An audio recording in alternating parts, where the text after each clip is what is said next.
ਪਾਣੀ ਦੀਆਂ ਛੱਲਾਂ ਹੋਵਣ, ਤੂੰ ਹੋਵੇਂ ਮੈਂ ਹੋਵਾਂ। ਸੋਹਣਾ ਜਿਹਾ ਟਾਊਨ ਹਾਊਸ ਹੋਵੇ, ਤੂੰ ਹੋਵੇਂ ਮੈਂ ਹੋਵਾਂ। ਬਸ ਹੁਣ ਸੁਪਨਿਆਂ ਦੀ ਦੁਨੀਆ ਚੋਂ ਆ ਜਾਓ ਬਾਹਰ। ਆਓ ਤੁਹਾਨੂੰ ਟਾਊਨ ਹਾਊਸ ਦਿਖਾਣੀ ਹੈ, ਜਿਹੜਾ ਲੈ ਕੇ ਤੁਸੀਂ ਇੰਪ੍ਰੈਸ ਕਰਨਾ ਆਪਣੀ ਗਰਲਫ੍ਰੈਂਡ ਜਾਂ ਘਰ ਵਾਲੀ ਨੂੰ। ਇੱਥੇ ਬਹਿ ਕੇ ਤੁਸੀਂ ਕਰੋਗੇ ਆਪਣੀ ਸ਼ੋਨਾ ਮੋਨਾ ਨਾਲ ਡਿਨਰ, ਲੰਚ ਤੇ ਬ੍ਰੇਕਫਾਸਟ। ਇੱਥੇ ਆਪਣੇ ਬਾਬੂ ਸ਼ੋਨਾ ਨਾਲ ਤੁਸੀਂ ਬਹਿ ਕੇ ਦੇਖੋਗੇ ਨੈਟਫਲਿਕਸ ਤੇ ਕਰੋਗੇ ਚਿਲ।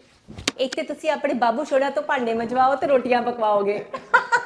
ਵੈਸੇ ਤਾਂ ਸਟੱਡੀ ਰੂਮ ਹੈ, ਪਰ ਤੁਸੀਂ ਆਪਣੇ ਰਿਸ਼ਤੇਦਾਰਾਂ ਨੂੰ ਇੱਥੇ ਬੈੱਡ ਲਾ ਕੇ ਤਾੜ ਵੀ ਸਕਦੇ ਹੋ ਤੇ ਸਵੇਰੇ ਸਵੇਰੇ ਉਹਨਾਂ ਦਾ ਮੂੰਹ ਦੇਖਣ ਦੀ ਵੀ ਲੋੜ ਨਹੀਂ ਆ। ਬਾਥਰੂਮ ਵੀ ਉਹਨਾਂ ਦਾ ਅਲੱਗ ਹੈਗਾ। ਇਹ ਹੋਊਗਾ ਜੀ ਤੁਹਾਡਾ ਰੋਮਾਂਟਿਕ ਜਿਹਾ ਰੂਮ। ਇੱਥੇ ਤੁਸੀਂ ਲਾਓਗੇ ਮੇਕਅਪ ਤੇ ਉਸ ਤੋਂ ਬਾਅਦ ਤੁਸੀਂ ਬਾਲਕਨੀ ਦੇ ਵਿੱਚ ਬੈਠ ਕੇ ਇਕੱਠੇ ਕਰੋਗੇ ਬਾਰਬੀਕਿਊ ਤੇ ਬਾਕੀਆਂ ਨੂੰ ਤਾੜੋਗੇ। ਇੱਧਰ ਹੈਗਾ ਜੀ ਤੁਹਾਡਾ ਦੂਜਾ ਬੈਡਰੂਮ, ਇੱਧਰ ਹੈਗਾ ਜੀ ਤੁਹਾਡਾ ਤੀਜਾ ਬੈਡਰੂਮ, ਇੱਥੇ ਤੁਹਾਡਾ ਹੈਗਾ ਜੀ ਚੌਥਾ ਬੈਡਰੂਮ ਤੇ ਇੱਥੇ ਤੁਸੀਂ ਦੋਸਤਾਂ ਨਾਲ ਬੈਠ ਕੇ ਗੱਪਾਂ ਮਾਰੋਗੇ ਤੇ ਹਾਸਿਆ ਖੇਡੀਆਂ ਕਰੋਗੇ।